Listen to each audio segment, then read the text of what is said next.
Hi, I'm Life Coach Landry, and the topic is how to have a successful argument with your partner. You know, I get questions all the time asking me, how do I navigate an argument with my partner successfully? And I'm going to give you 10 strategies to go about that, okay? Number one is arrange a face-to-face discussion. Sooner rather than later. I can't state that enough. If you're going through something right now and you're going back and forth with each other, within an hour or two of this, you should be meeting to talk about this. If it's lasting days out and taking you forever to get to, that is going to be a crumbling relationship rather quickly. Okay, you have to tackle things that are important to you or your partner in a reasonable amount of time.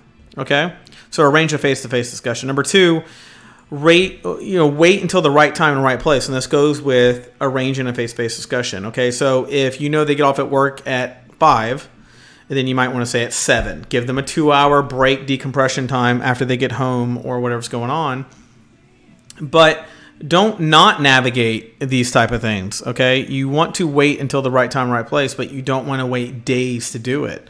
Most good, successful couples have an argument within 8 hours.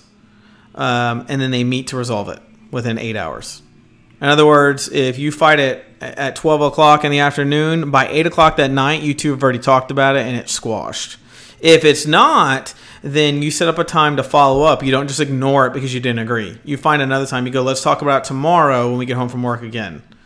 Okay? Or let's talk about it later tonight if we're not going to go to sleep. The point is to actually engage in trying to solve the problem. Okay. Number three, focus on what's important. It doesn't matter in an argument about being right. What it matters is whatever you're both trying to achieve, is it getting you further or closer from your goal while you're talking about it. Most people, in my life, when I argue with somebody, I care about talking about it sooner rather than later because I don't like anything lingering. Okay.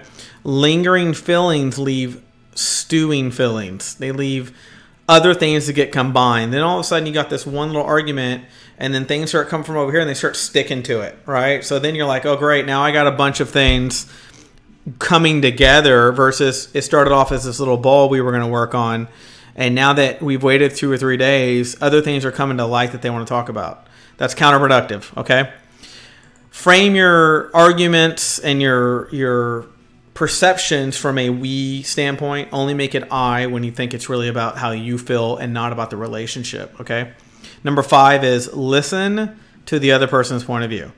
This sounds very like normal and whatnot, but what's important here is that not that you agree with them, but that you accept that they have their own set of feelings towards the same circumstances that you do, and your perspectives may be very different, and that's okay. As long as it's not something detrimental, like do you want to have children or something like that, okay? Number 6, anticipate the other person's objection. So you should kind of know who you're with. You should know what they're probably going to have a problem with. And part of you needs to be impartial to that. You need to understand that, you know, they may be wired a little bit different to look at things from a different skew than you.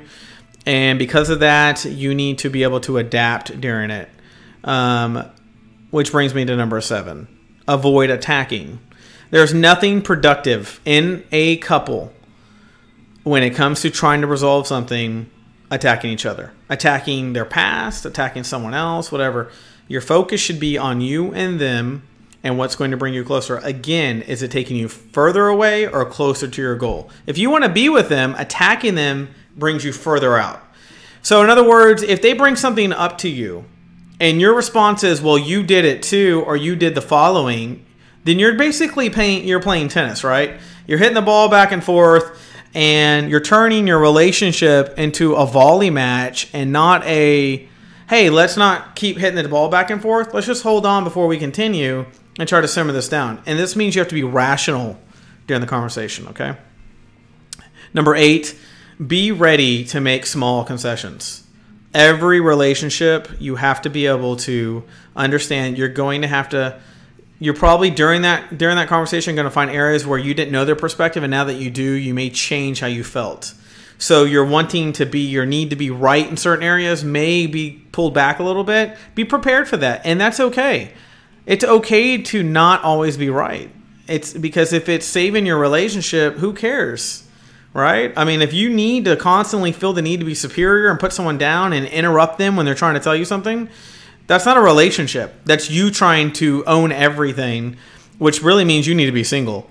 Number 9 would be test your ideas with a neutral party. Bring stuff up to your friends, bounce it off them, and see if you find what you want to say to your partner unreasonable. Okay? Most of the time, you'll find that your friends may sometimes go, yeah, I wouldn't do that. I think that's a little too far. Or, I think that person loves you. I don't think they're doing anything like that. I think you're probably being a little angry and paranoid when your feelings are caught up. So know those things. But number 9 is be humble even when you're right to them. Arguments don't have to erode a relationship. Fights erode relationships. But you don't want to avoid your arguments either, because then they just simmer and they fester.